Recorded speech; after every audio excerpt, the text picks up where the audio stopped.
بسم الله الرحمن الرحيم والصلاة والسلام على المصطفى الأمين وعلى كل من تبعه بإحسان إلى يوم الدين. اللهم انفعنا بما علمتنا وعلمنا ما ينفعنا وزدنا علما نافعا آمين يا رب العالمين.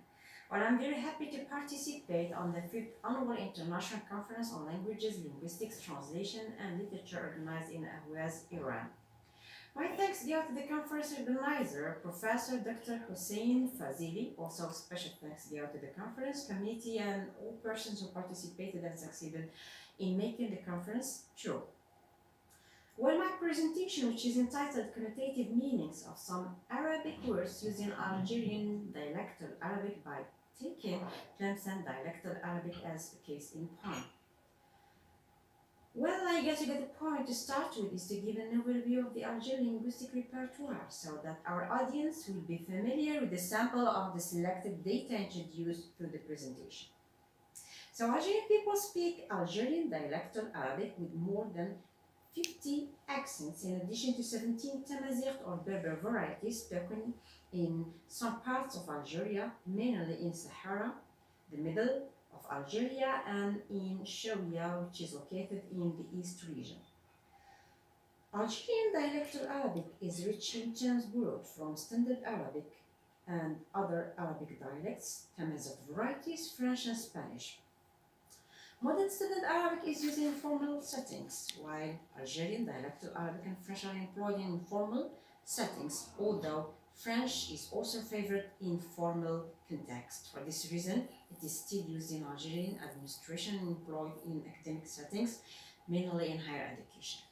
In fact, digging deeper on the issue is not our cup of tea, since the main concern of the paper is connotational drifts of some words, forms which are borrowed from Standard Arabic and other Arabic dialects and other languages and used in Algerian dialectal Arabic. In fact, there are some terms and sentences and forms which are also found in Arabic dialects and have changed semantically and acquired connotative meaning, or the opposite, that connotative meaning is no longer used. A good example is al-laykhalik, which is also found in other Arabic dialects, while in the Algerian context is employed as a polite form.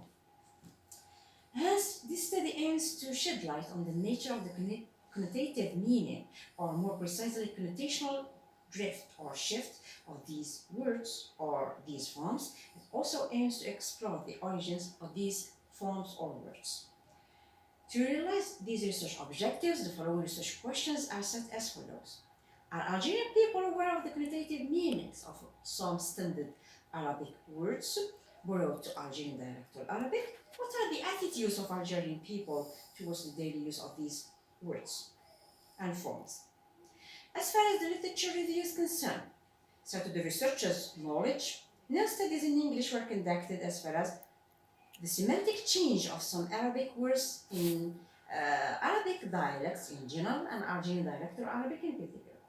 So through this study, we introduced semantic change in Arabic language, mainly some definitions.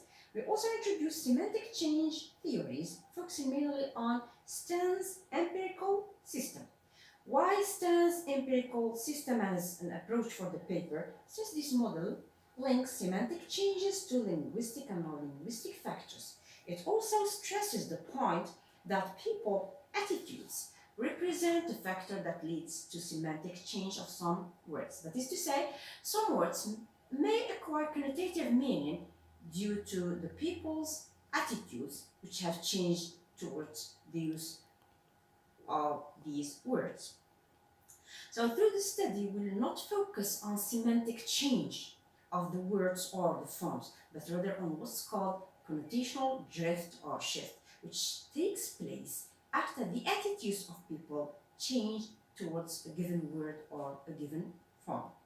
For data collection, the researcher collected data in a region which is located in the west of Algeria, mainly Tlemcen town. So we collected data through the use of a semi-structured questionnaire which was distributed for 66 participants.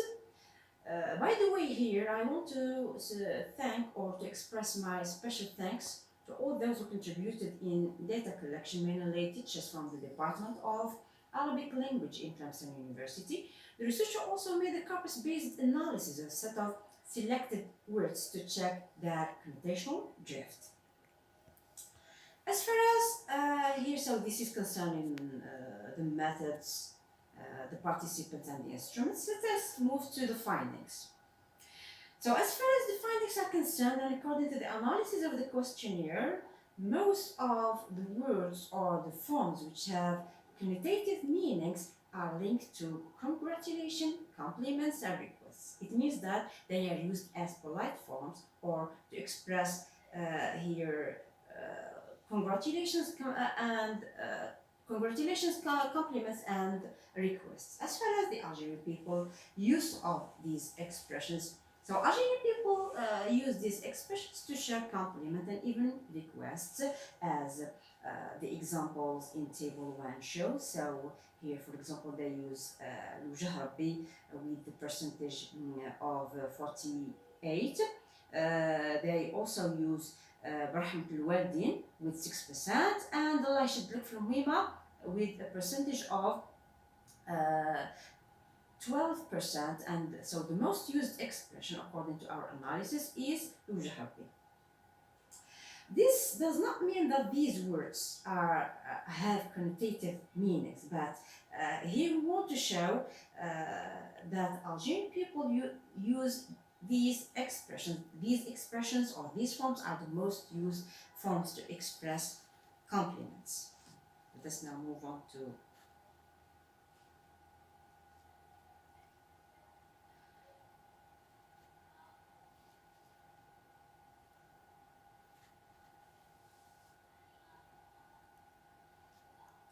Algerian people also use expressions to reveal requests, as table 2 shows. So these forms are regarded as polite forms. They also resort to euphemistic expressions to avoid mentioning, for example, the term mat, died.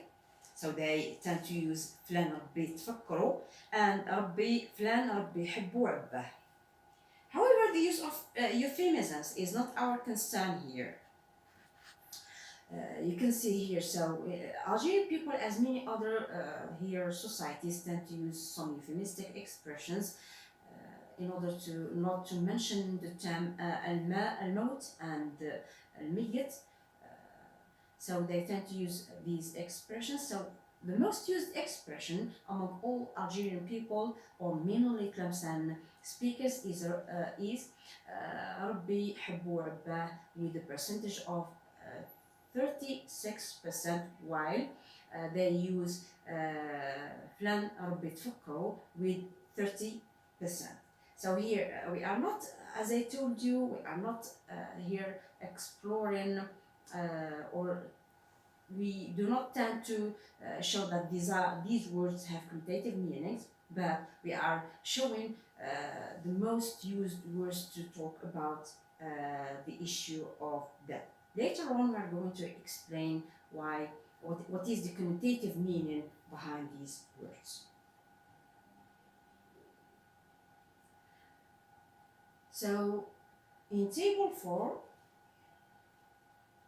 through this question, we aim to test the speaker's knowledge on the origin of some expressions, while the second question is answered after we explain for the speakers or for the participants here the origins or the hidden meanings of some words. So although we have explained for the speakers or the participants the hidden meanings of a set of words, here their attitudes remain as they are. Some of the participants claim that there are some words which were originated from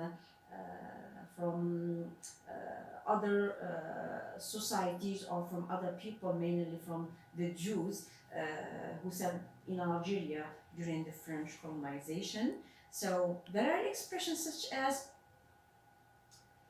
Allah Ghalib and Makan La. So according to here some investigations that we have made, for the expression Allah Ghalib, we found that the expression was used in business by the Jews with the Algerian Muslims to mean that Allah does not exist in business. They also use the term makanlah, which means that there is no need to mention the name of Allah in business. While Algerian people tend or borrow these forms and tend to use them in their daily speech, and even they change their attitudes towards their connotative meaning, and these words were or are no longer considered as have connotative meaning. So they are used to mean that the person can't do something or can't solve the problem. We move on now to the analysis of the connotative meaning of these words. We can classify the expressions or the forms into forms used as insults in here, although they know, of course, the Algerian people, although they know their connotative meaning, but they tend to employ them to express insults, while their meanings reveals their hidden nature as blasphemies. For example, as in table 6, we've got here, they are used for insults. Yadin Zuh, and of course, Zuh is a god in ancient Greek mythology. We've got Ras Rabbi. So concerning the second example here, Ras Rabbi, which is used to express insults and even to swear, forgetting. So the Algerian people use these forms as a form of insults or to swear, forgetting that in our religion we shouldn't draw an image of Allah. Algerian people also tend to use some expressions for negation or to express their opinions. For example, as table 7 shows, they have to say Wallahu walu. It means that Allah is nothing. So this is the real or the hidden meaning of the form.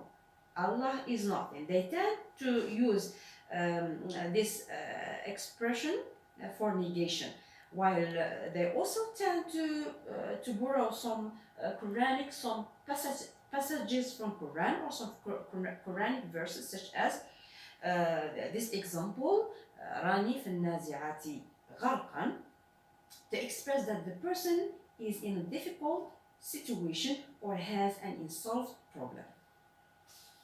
Well, the last example is used to express or to show to express an example, and the real or the hidden meaning is that the person is receiving revelation from God. So Algerian people, mainly Tlemcen speakers, tend to use certain expressions as proverbs, forgetting that in Islam we haven't to describe prophets as here.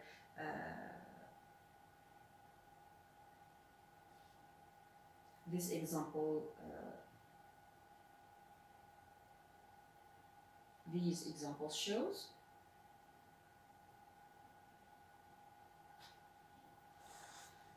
And although this fact is here is known between people, they tend to use them. For example, al-wahid malaikatu tqal. So we can't refer or describe God or angels or prophets in our religion. And although they know this fact, they tend to use such expressions. For example, ربي يعطي اللحم للحم اللي ما عندوش السنين. This means that Allah is doesn't realize equality between people in giving them things. While the last example is used to show that we can depend on another person after God. نتكل على الله وعليك or نتكل عليك. It means that I can depend on you after Allah. So these are, or there are other expressions that are also found in Algerian dialect or Arabic and used to mock people's status. Some of these expressions were used to describe our Prophet Muhammad. and his wife, for instance, they use the term Aisha وبندو. So these expressions were introduced by the Fatimiyin during their arrival to Maghreb. And you got here, you have here a list of other expressions. So in addition to expressions that address Prophet and his family, there are also expressions that address the name of Allah, as table 10 shows. So if we take the first example, we should compare the goodness of Allah to human goodness. As you can see here, Rabbi huwa al-Malih, or al-Malih Rabbi. So in here, we shouldn't compare the goodness of God to the human goodness. While other examples address the shape of Allah, which shouldn't be addressed Rabbi يدبر راسه or Rabbi على باله اللي خلقهم حارفهم. After presenting and explaining our data, we can sum up our findings as follows. Algerian people, so the first main finding, Algerian people used many forms and expressions which are borrowed or taken from Quran or from other dialectal Arabic or other Arabic dialects, and even from people who came to Algeria, mainly the Jews. And here people have changed their attitudes towards the use of these words, and these words have changed, and here their connotative meaning is no longer used, and they are used in daily speech as polite forms to express requests, congratulations, compliments, etc. The findings also reveal that although Algerian people are aware of the connotative meaning of some words, there are reasons, as I told you, for that. The first reason, some, not all of the people, they have low background knowledge of some forms and terms, and some of them have good knowledge, but they still use them since they said that people's attitudes have changed towards the use of these expressions, and they no longer acquire connotative meaning. So this is an overview about the most discussed issues in relation to the study of connotative meaning of some Arabic words in Algerian dialectal Arabic. Of course, the study is just a roadmap since it is conducted in a small region, and the issue of semantic change in general and connotational drifts in particular should be placed under the lens by the Arab linguists and sociolinguists, and even those who are specialized in the field of pragmatics. To conclude, we can say that we as linguists and sociolinguists, we should put language or language change at the center of our concern. We should also place the ambiguities that the language represents at the center of our concerns, because the ambiguities of the language are fascinating and deserving to be explored, mainly how connotation is, what is lost and what is gained in the transition, as Marlene Harker puts it. And thank you very much for your attention.